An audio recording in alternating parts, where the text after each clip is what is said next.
There weren't many dry eyes in the courtroom this afternoon when the woman convicted in the crash that killed a little boy in South Boston learned her punishment for that crime. The judge sentenced Charlene Casey to 2 months behind bars. Thanks for joining us tonight. I'm Lisa Hughes. And I'm David Wade. It is a little bit less than the family of Colin McGrath had asked for. WBZ's Tiffany Chan is live outside the courtroom for us tonight in Boston. And Tiffany, the victim impact statement, so emotional, pretty tough to hear at points.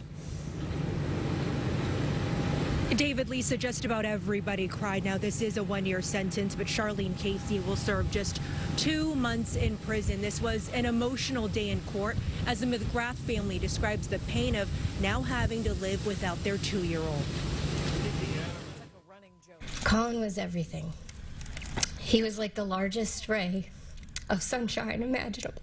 Tearful moments in court from the parents of 2-year-old Colin McGrath asking the judge for a stiffer sentence. What you've seen a lot here is, sort of representation of maybe poor character has been on display, but that's not punishable. However, poor judgment and poor actions are. I'd hope that you'd weigh that. Charlene Casey will spend 2 months in prison guilty of causing the chain reaction crash that killed McGrath after failing to yield to a van in South Boston in 2018. She decided not to speak in court, instead having her lawyer fight for probation only to no avail. This is a good human being that worked hard her whole life. And I think, we don't punish people for going to trial. They have a right to go to trial like everybody in this room. The McGrath family argues 2 months isn't comparable to the lifetime of pain without their Colin. Ms. Casey has yet to be bothered to show any outward sign of remorse for her actions. And for all of these reasons, I firmly believe only something as drastic as significant time in prison will force her to finally accept responsibility for her actions.